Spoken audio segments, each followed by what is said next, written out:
In this edition of Back in History, we bring to you the story of how Olusegun Obasanjo escaped being killed by Lieutenant Colonel Bokasuka Dimka in 1976 in Lagos State, Nigeria. In Back in History, we take you back in time to the events that occurred in the historical past with a view to preserving these events in contemporary digital forms for the benefit of today and the benefit of tomorrow. Welcome to this edition of Back in History. Olusegun Obasanjo was deputy to Murtala Mohammed. Murtala Mohammed was Nigeria's third military head of state. He succeeded General Yakubu Gowon in a bloodless military coup in 1975. He then commenced the governance of Nigeria from the moment of his takeover in a military coup until he was gunned down by armed military men at a traffic point in Lagos State, Nigeria, barely 200 days from when he took the oath of office. The man who led the team that killed General Murtala Mohammed was Lieutenant Colonel Bokasuka Dimka of the Physical Education Corps of the Nigerian Army. The action of Dimka soon after the assassination of the head of state showed clearly that Dimka's mission was to effect a change of government in Nigeria and possibly install a government conceived by him. In such situation, if the person that served as Murtala's deputy had been seen or found, Dimka and his men would have assassinated him in their bid to effectively bring Murtala's regime to a conclusive end. As noted earlier, General Murtala's deputy was Olusegun Obasanjo, also a general in the Nigerian army. But by a stroke of luck, Olusegun Obasanjo escaped being killed. The question then is, how was this possible?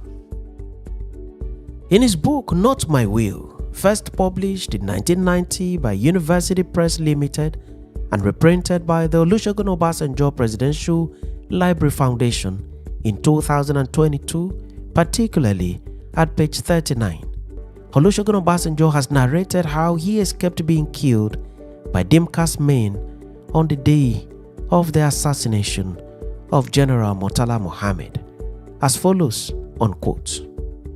On that fateful Friday, 13 February 1976, chosen by Dimka to strike, I was to have several early appointments in the office.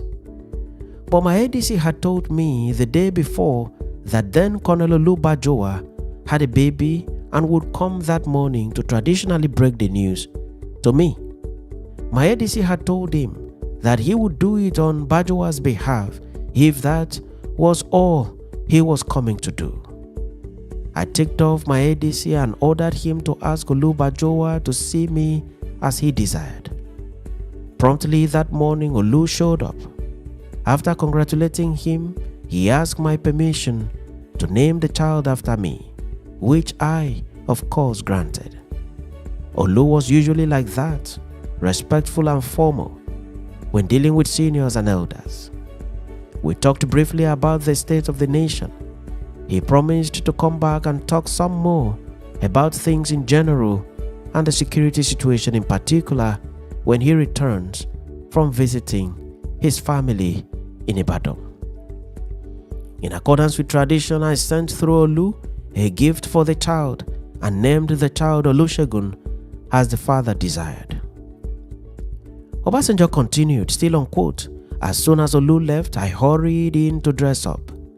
I had just put on my trousers when I heard a loud shout outside. It was from the neighbors in the house across the road. They had heard that Murtala was shot close to his official residence, which was just within 1 kilometer from where I lived. I was struck with disbelief and utter confusion. Soon after, my ADC came in and confirmed what I just heard. He said he saw the vehicle and witnessed the confusion around the scene where the head of state was shot. While still trying to collect my thoughts and control myself, an old schoolmate, Mr. Koni Amodu, came in and suggested that I should come with him to a safe location. He lived in a block of flats almost overlooking the scene and had apparently also seen the pandemonium when the assassination took place. He was still trembling when he came in. I quickly changed into Mufti. As I still could not establish the identities of the coup plotters, it was advisable to be as unrecognizable as possible, if only lightly armed. He continued, still on quote. Mr. Modu offered to take me to his boys' quarters, where he thought I would be safe. I declined, explaining that as much as I needed security, I would also need communication, and perhaps more so, I had no way in particular to go. We drove around Ikoyi, and as we did not think it was wise to drive out of the relative security of Ikoyi, we did not know what could lie in waiting at two exits out of Ikoyi, Obalende and Awolowo Road. It was in this mood of confusion mixed with fear and anger that I saw a house which I definitely recognized at Queen's Drive. It was Chief S.B. Bakare's house. By this time, my anxiety to know what was going on was almost choking. I literally barged into the house. Fortunately, the chief was in and his telephone was working. The news had obviously spread through Ikoyi that Murtala and I had been assassinated, and a melancholy mood gripped most people. Chief Bakare was struck with disbelief, fear and grief when he saw me. Quietly, he opened the door, and as soon as I was safely delivered, Mr. Modu left. Obasanjo went on with the story, still on quote. I asked the chief if I could make use of his telephone, and he showed me into a small room. I sat down, and immediately I called the Inspector General of Police's number. Alhaji MD Yusuf picked up the phone, expressing sadness and subdued delight when he heard my voice. He was otherwise an emotionless man with a vast experience in security duties. He did not ask me where I was, just in case someone was listening in. I did not also tell him either. I asked him to give me a situation report of what was happening. He confirmed that Murtala had been assassinated along with his ADC. An officer who was unlucky to have taken the route I normally took to work was shot near the petrol station on Awolowo Road.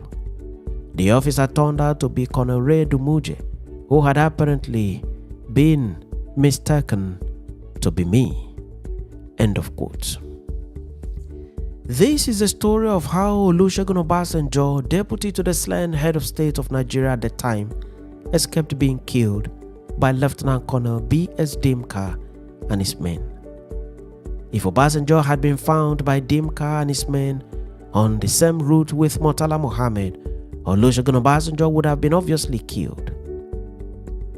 What saved him was the delay caused by his visitor, Colonel Olu Bajwa, who was in Obasanjo's residence early in the morning to inform him of the birth of his son and take permission from Olusegun Obasanjo in line with the custom and tradition of the Yoruba people of Western Nigeria to name the new baby after him.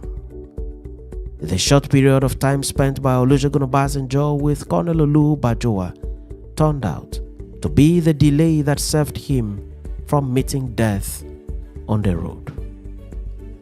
Obasanjo survived that moment and went on to succeed Murtala Muhammad as the new military head of state of Nigeria.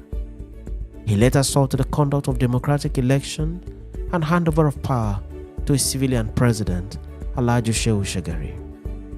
In 1999, Olusegun Obasanjo returned to the number one office in Nigeria, this time as an elected civilian president.